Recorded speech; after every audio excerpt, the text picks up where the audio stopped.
A lot of folks have been wondering whether or not the Warriors are real or fugazi. Are they real or fugazi? Well, tonight in Brooklyn at Barclays Center, I think they let the entire league know that they are real. Beating down the Brooklyn Nets 117-99, and it wasn't even that close. Steph was special. Draymond was barking. Defense was swarming, and they overwhelmed the Brooklyn Nets with a strong end to the second quarter and a terrific third quarter, outscoring the Nets by 17 in that frame. As we welcome everybody to Warriors Live, presented by Comcast Business. Durant, NBA champ. Monty Poole, the OG Warriors insider, and I'm Vontae Hill, and what a statement. What a statement, Monty. Yeah, you know, they did two things that you want to see them do to be successful. And one, the bench came through tonight. You know, and the Nets are really thin right now. They took advantage of that. And two, that third quarter thing that they do. You know, they've been doing it for years. It's back now. You saw it. I thought it was the first quarter, and then the Warriors do what they do best. Second half, they turned it on. They turned that switch on. They've been doing all season long. The bench came up tonight big. They didn't score much off the bench, but guys came and contribute as best they could. And I love the job that Draymond Green did on Kevin Durant when he got opportunities. He looked really good on him tonight. Kevin Durant, 0 for 8 in the third quarter. We'll discuss that a little bit later. But let's look at the turning point here in the wall. The turning point came when Andrew Wiggins, midway through the second quarter, was scoreless. He was playing solid defense, but he was scoreless. He goes on a 13-point outburst to finish the first half. Warriors go up 5, Money, and he started attacking. Look at that dunk right there. You know, the thing about Wiggins is that you've seen that out of him the last week or so, ever since that Minnesota game. You've seen him go on the attack. He was low-key in the first beginning of this game. Second quarter, boom, he comes in there and he starts hammering people. A man of his word. He told us. He told us that he's going to start turning it on, and you're going to see more of this. So I thought Wiggs did a great job tonight attacking the basket. He got a few dunks. You already know once you get a few dunks, stuff like this comes easy to you. No doubt about that. Wiggins helping the Warriors won a 14-0 run. That ended the second quarter, started the third quarter. It's Steph doing what he does, right? Going to the rack and finishing with authority. We always talk about when Steph Curry has a poor shooting night. The next team, you better be ready. So that's exactly what we've seen tonight with Steph Curry hitting 9 threes, but another great performance from Steph Curry. Big games, big lights. You know Steph Curry's always going to come through for his guys. He took over Barclays Center. They were chanting MVP for Stephen Curry, and of course goes 3 for 13 against the Charlotte Hornets in his hometown. Probably loaded up on Bojangles after the game, took it up to Brooklyn, and dominated this matchup against Kevin Durant. 12 of 19, hit 4 threes in that first quarter, 9 of 14 from the three-point line, 7 rebounds, and 5 assists. He led, and the rest of the crew followed. Yeah, you know, and for Steph to do this on this night, he's a visiting player, a marquee game against a guy that is his MVP competition. I think tonight he got himself a little bit of a lead in that race. It's early, but yes. Yeah, I agree with you on that one. I think he might have took that scoring up a little bit as well, getting closer and closer to KD, you know, since both of those guys are 1 and 2 in the league. But I thought KD was going to have a big night tonight. He got off to a great start in that first half, but Steph Curry outshined him tonight. No doubt about that. The 4 deep threes early in the first quarter when nobody else could get it going for the Warriors. And according to Stat News here, just 29 minutes, 37.7 rebounds, 5 assists. But it's his 5th career game with 35-plus points in less than 30 minutes. That's the most by any player since the three-point era. That goes back to 1980. 40 years! Another game, another record, D, right? This guy is amazing. Are you guys surprised? Yes, I am surprised. MVP chance, buddy. I'm never going to get used to this. You don't know, you better ask somebody. Yes, for sure. There you go. Watch this dude. Come on, you've been watching this dude for how long now? I know, man. It still blows me away. Steph Curry does Steph Curry things. And so never be surprised by what he does on the court. It's just routine for him at times.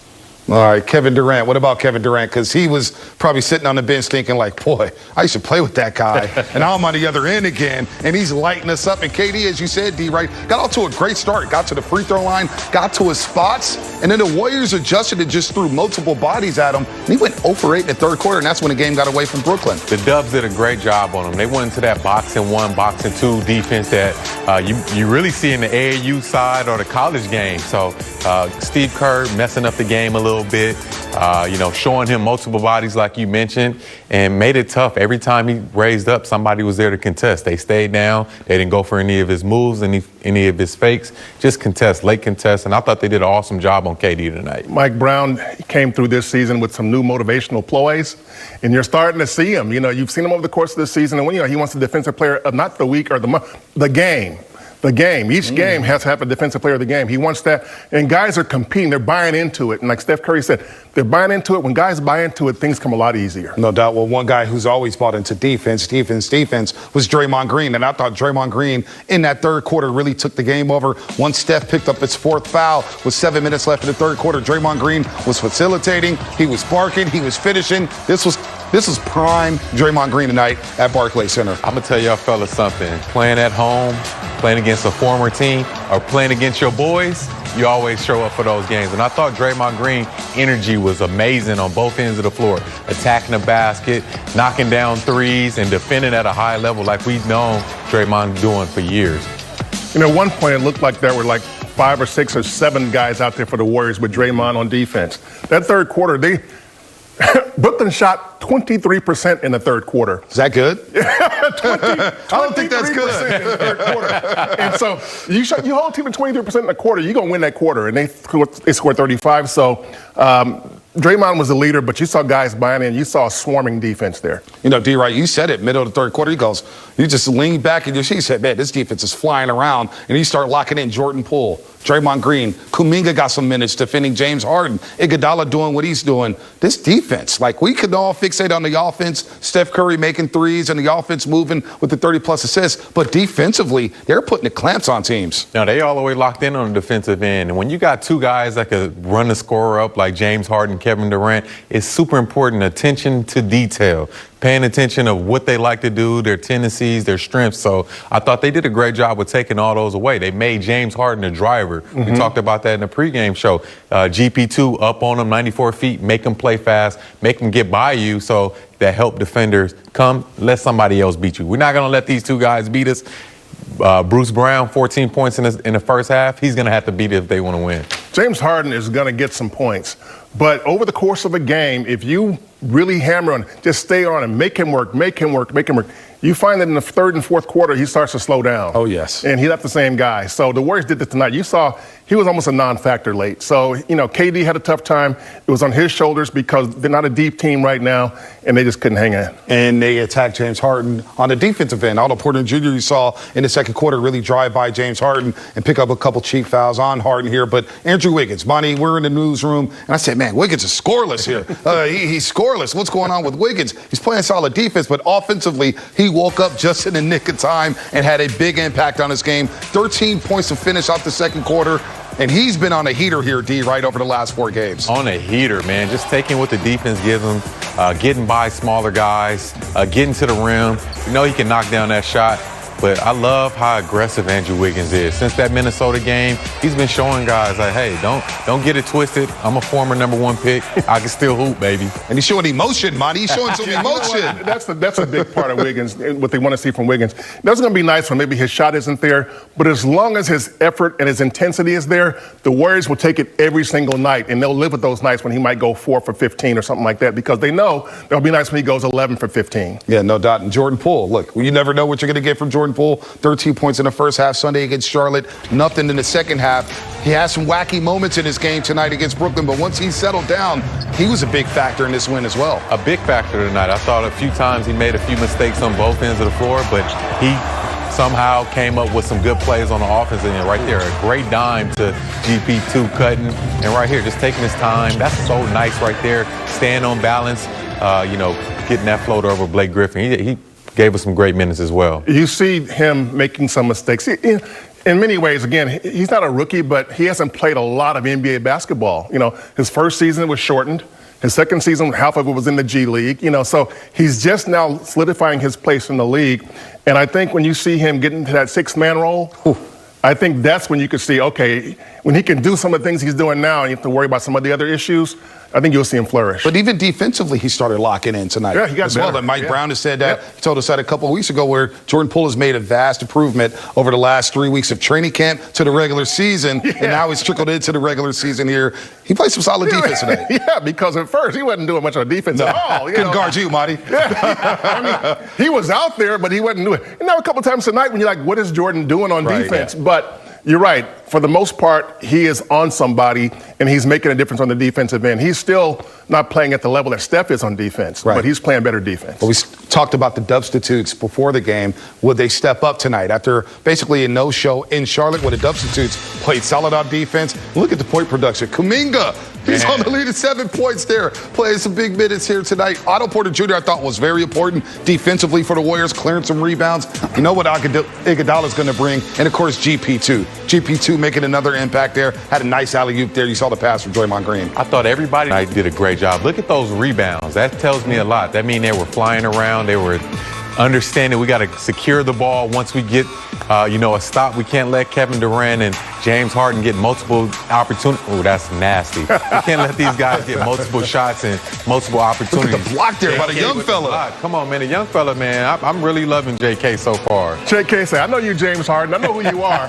But you know what? Take this and go home with it. Yes, sir. Look at this. It's a first quarter buzzer there. It doesn't really know what to do with the ball. Hangs in the air, shows the athleticism, gets the bank job. Otto Porter Jr. again, giving the Warriors some really tough minutes tonight. Play some nice defense on James Harden. The bench really stepped up tonight for the Warriors. They had to win that because the Nets are so thin on the bench right now. When you put Patty Mills into the starting lineup because Joe Harris is out and Kyrie's not there, then the bench is basically LaMarcus Aldridge and, 3 other guys.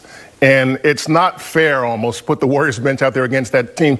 It's not going to be a situation where the Warriors have to win that battle. And tonight they won it by a huge margin. Yeah, no doubt about that. Blow away the Brooklyn Nets with a monster third quarter. The Warriors are now 12-2 on the season. They bounced back from that loss in Charlotte, won their second game on his 4-game road trip. We'll hear from Steve Kerr on the resounding win over the Brooklyn Nets. That's coming up next here on Warriors Live, brought to you by Toyota.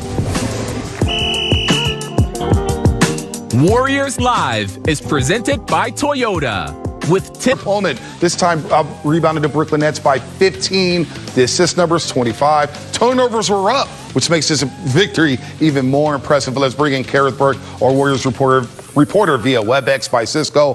And Kareth, first half was phenomenal. Into the third quarter, Warriors struck again.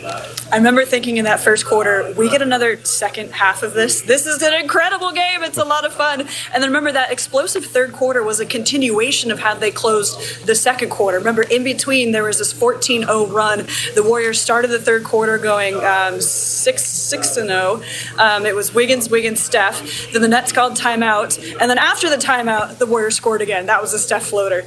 Not what the Nets wanted. The Warriors just kept building and building and building, helped out by great defense. They managed to make sure that Kevin Durant was frustrated. They frustrated James Harden. But with Durant specifically, he got some of those shots up, but it was tough. He went 0 for 8 in that third quarter. And that's a testament to the Warriors being in those passing lanes. It's creating turnovers and then capitalizing them.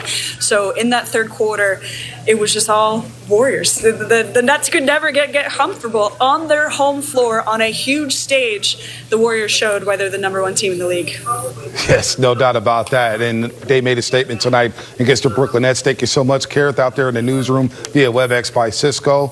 And Klay Thompson. Look, Klay Thompson talked about the doubters via Sports Illustrated. He's been hearing the doubters saying that Steph has something to prove, Draymond, and look at what Klay says, and I love it. I hope people keep doubting us, which I highly doubt after this game tonight. But they got the MVP, the Defensive Player of the Year. That kind of disrespect bothers me. That's Klay Thompson on the haters there. And look, Klay Thompson, we've seen him working out here. We got a report during the game on TNT that Klay Thompson, Monty, has been doing some 5-on-5 for the first time. For the first time. Again, there's still no specific date when he might be back, when he might be cleared for everything, including playing in a game. But this tells you he's getting closer and closer and closer. They've been pretty firm in saying that he will not play until he's been out for at least a year after surgery. That means he will miss at least another 10 days, at least. So you're looking at December, I think. And that was always the hope that he could play at some point in December. And I'd say at this point, that's not unrealistic. Reinforcements are coming, D, right? Yeah, they are on their way, and that's amazing news to hear. Klay Thompson is playing 5-on-5. That means he's getting closer and closer to that date. Me coming from injuries and, the build-up and things of that nature, they want to see how you react. See when you go 3 or 4 days, will you get swelling or you got any pain, anything like that. So I know the Warriors going to take their time with getting him back on the court, but him being back out there playing 5-on-5 is a great sign. Do you think with the Warriors stacking up wins so early in the season that they will maybe take their time with bringing Klay back? I know they're going to bring him back and he won't play 35 minutes right off the rip, but will they maybe be a little more cautious now that they've gotten off to a hot start? I think once he's cleared, he will play. I don't think their record will have any impact on when he returns. Now, he will, you're right, his minutes will be limited early on. I mean, that's going to be the case. He won't play back-to-backs. But I think when he comes back, I don't think there's anybody on the team who'll be happier to see him than number 30. Yes. Because, Steph has been playing and, he's put up MVP numbers. But Steph is like my guy. If you ask Steph about almost anything else, at the end he'll say, and we got one more guy coming back that's going to be in the backcourt with me. And He knows what's coming. And I can't wait to see Andrew Wiggins. Oh. I think the basket is going to get bigger for him as well. Yeah. Like the third defender is guarding him.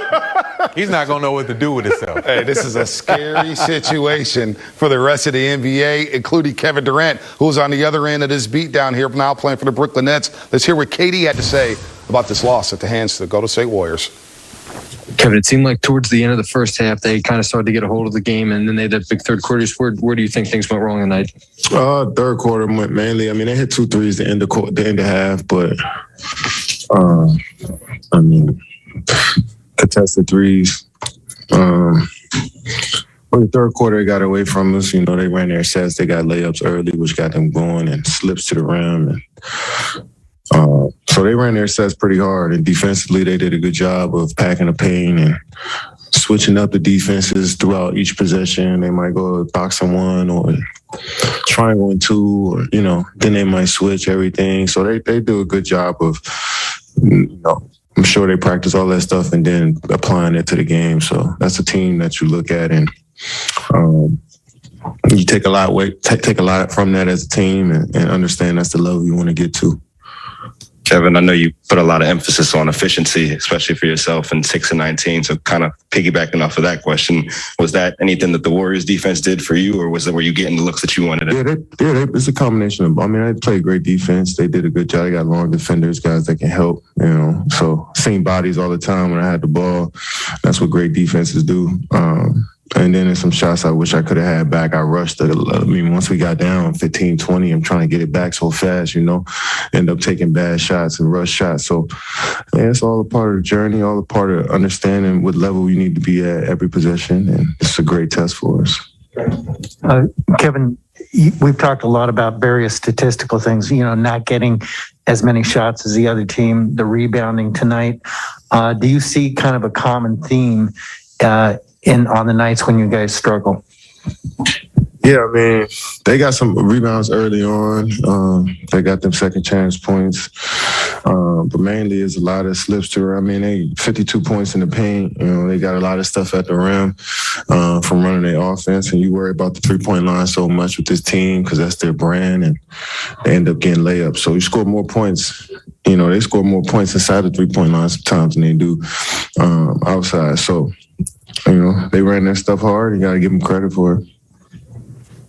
This is twofold. One, I'm curious how your shoulder is, whether that played a role in it at all. And secondly, when you look at the ball movement that you guys had early, to go from there to kind of getting stagnant, in the third, really. Yeah. What did they force that with the constantly changing defenses, or was that more you guys? Yeah, it's a little bit of both, man. They did a good job of, loading up and,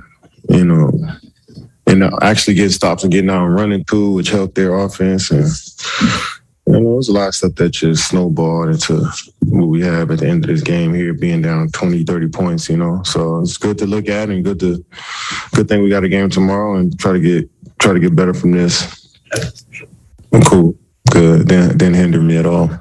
Kevin, I just want to ask you just what are you seeing out of Steph right now, and just the fact that you guys both missed pretty much a whole season and are back at this level. Just what was it like, just that time you all shared, and how that helped you master the game? He's a master at what he does. I've been saying that since, he came into the league, just a crafty player that can pretty much do anything off the ball, that can cut to the rim, shoot floaters, shoot threes, and then he can handle the basketball too and get down to his spot. So, I've been there. He put in a ton of work. He cares about the game. He loves his teammates. He plays with energy, so that's what you get, every night is a player like that playing at MVP, Hall of Fame level, you got to respect it.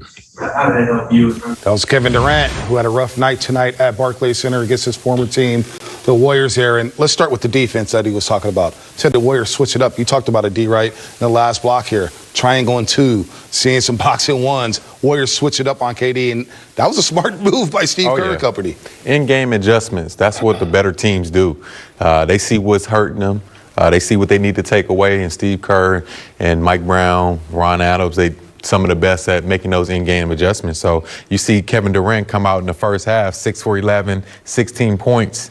You got to take him out the game, and I thought they did an awesome job with him taking him out the game and not making him be a big factor in that second half. If you're Steve Kerr and if you're Draymond Green, you're looking at the Nets and going, we got KD, we got James, and we got maybe Patty Mills over there.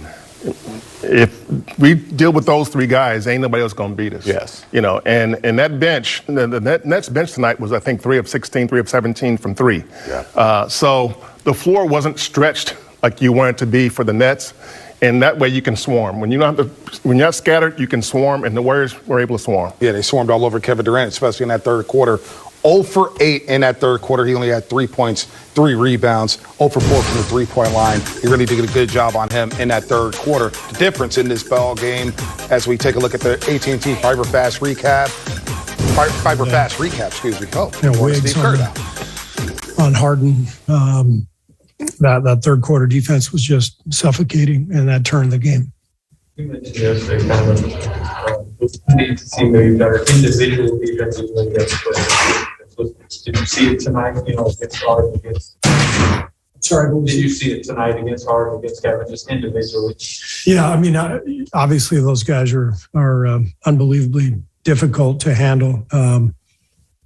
But I thought all in all, after that first quarter when they had 34, we kind of corralled them and forced them into some tough shots. And this was their first game at home after a long trip. I thought they looked a little bit tired in the third quarter, and our defense picked up at that point and made a bunch of stops, and we were able to pull away. What do you think of how you guys held on there after Steph and Andrew got into a little bit of foul trouble?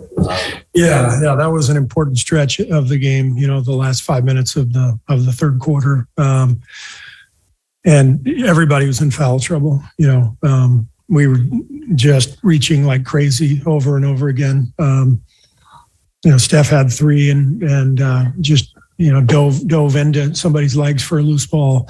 JK had 3 and raked somebody across the wrist. So we've got to get smarter. We've got to get wiser with our defense. The defense is fantastic. It's suffocating, but it has to be done without fouling. So as pleased as I am with the results of tonight and the effort of tonight, we've got a ways to go. We got the fouling, the turnovers, the lack of offensive execution. It's glaring, but the great thing is we're winning because we're playing with great passion and energy and great defense. Speaking of which, how was Draymond's? What did you think of Draymond's defense, especially on KD in the third quarter? You can't do a better job defensively than what Draymond did tonight. Kevin is, I've said it before, he's the most talented basketball player ever. In terms of, that size and skill and ability to get any shot he wants.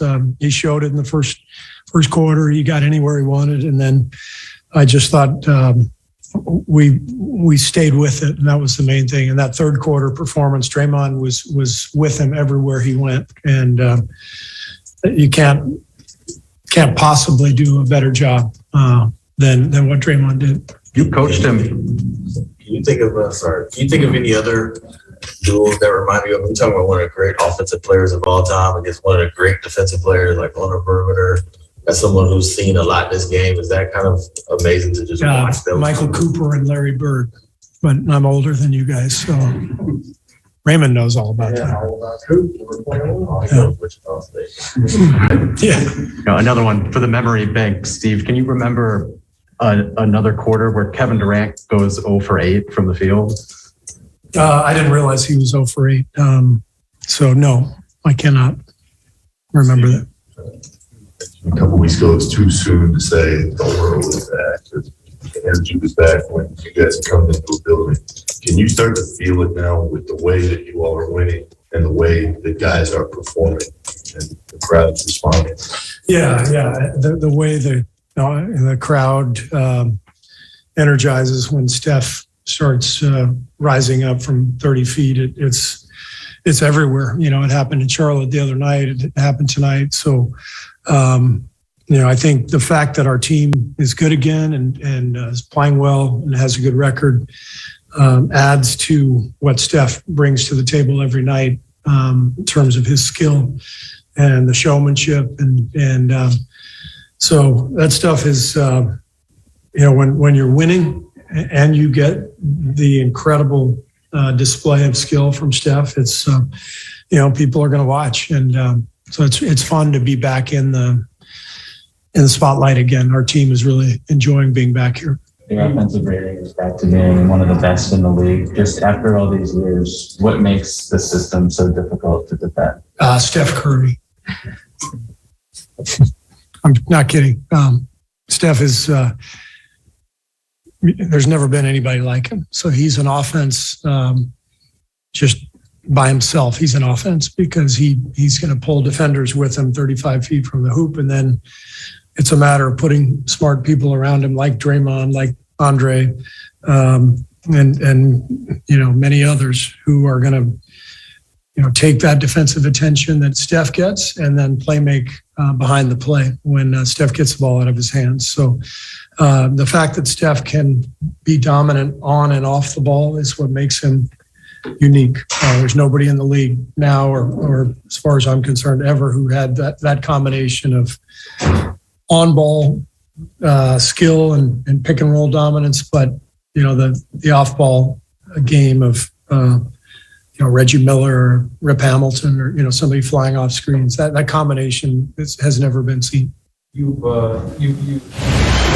What a special night for Stephen Curry. Steve Kerr talking all about it there, that we've never seen a combination like this. A guy off the ball, playing on the ball, handling the ball, shooting from 35 feet. He really is the best show in town when it comes to NBA basketball. Oh, yeah, he does it at a high level, each and every one of those. 3-level scores, around the perimeter, at the basket, at the mid-range. So getting close, D, right? Yeah. Getting close to raining threes. 66 away. Needs 66 threes to pass Ray Allen, a.k.a. Jesus Shuttlesworth, for the most threes made all time in NBA history. That could happen, Monty. I don't know, 7 games, 8 games, 9 games? It could. I think it's still going to be sometime in mid-December. They got a couple home games there. I think he definitely wants to do it at home. I'm sure of that.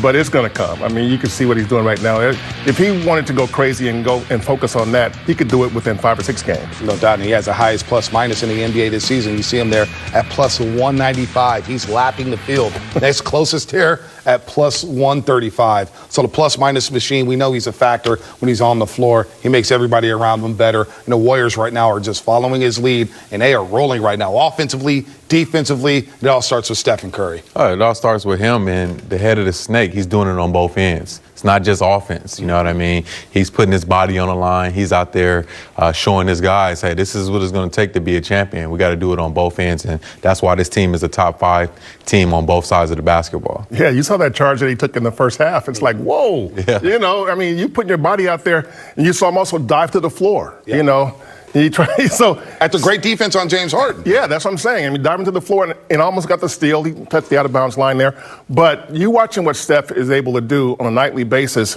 and there will be some nights when he is going to be defended really well. And there's going to be some nights when his shot is not going to be perfect. But you know what you're going to get every night from him. He's going to bring his A game in terms of effort and in terms of intelligence. You know, and so the mistakes you live with, Yeah. you know, they're going to be there. That's part of his entertainment package, you might say. Steph Curry, 37 points, 7 rebounds, 5 assists, 9 of 14 from the three-point line. What a show tonight at Barclays Center. And he's playing so well that you got to hear what this NBA Hall of Famer said about